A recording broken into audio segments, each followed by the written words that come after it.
കൊള്ളപ്പലിശക്കാരുടെ ഭീഷണിയെ തുടർന്ന് തൃശൂരിൽ വ്യാപാരി ജീവനൊടുക്കിയെന്ന് കുടുംബം. ഗുരുവായൂർ സ്വദേശി മുസ്തഫയാണ് ഈ മാസം 10-ന് ആത്മഹത്യ ചെയ്തത്.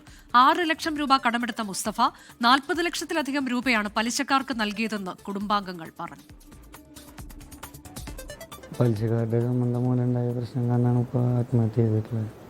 ഒരു ഭാഗത്തുനിന്ന് പലപ്പോഴായിട്ട് ഉപ്പാനെ വിളിച്ച് ഭീഷണിപ്പെടുത്തലും കടയിലേക്ക് വരലും അവിടുന്ന് അവരുടെ കാര്യത്തിന് പൈസ എടുക്കലും കാര്യങ്ങളൊക്കെ ആയി.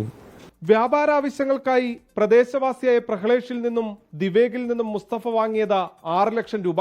പലിശയും കൂട്ടുപലിശയുമായി 1.5 വർഷത്തിനിടെ കൊടുത്തു തീർത്തു 40 ലക്ഷത്തിലധികം. 20 ലക്ഷത്തോളം രൂപ വില വരുന്ന 5 സെന്റ് ഭൂമി വെറും 5 ലക്ഷം രൂപയ്ക്ക് പലിശക്കാർ എഴുതി വാങ്ങി. സ്വർണം വിറ്റ് നൽകിയ പണം വേറെ. 6 ലക്ഷം രൂപയാണ് എടുത്തിട്ടുണ്ടായിരുന്നു. അത് കൂടിയിട്ട് ഒരു 18 ലക്ഷം അങ്ങനെയൊക്കെ ആയിട്ടാണ് സ്വർണം കുറേ പലിശ ഒക്കെ കൊടുത്തു. മകളുടെ സ്വർണം, ബന്ധക്കാരെ സ്വർണം അങ്ങനെയൊക്കെ ആയിട്ട് പിടിച്ചിക്കാൻ പറ്റാണ്ടാണ് പിന്നെ ഈ സ്ഥലം എഴുതി കൊടുത്തത്. മുസ്തഫയെ ഭീഷണിപ്പെടുത്തിയ ഗുണ്ടകൾ പണം കൃത്യസമയത്ത് നൽകാത്തതിന് ഭാര്യയുടെയും മക്കളുടെയും മുന്നിലിട്ട് മർദ്ദിച്ചു. ഭീഷണി വേറെയും. പരാതി നൽകിയെങ്കിലും പോലീസിന് മെല്ലപ്പോക്കെന്നും കുടുംബം. സംഭവത്തിൽ അസ്വാഭാവിക മരണത്തിന് കേസെടുത്ത് അന്വേഷണം തുടരുകയാണ്. ആത്മഹത്യാക്കുറിപ്പിലെ വിവരങ്ങൾ പരിശോധിച്ച് തുടർ നടപടി സ്വീകരിക്കുമെന്നാണ് പോലീസിന്റെ വിശദീകരണം. 24 തൃശൂർ.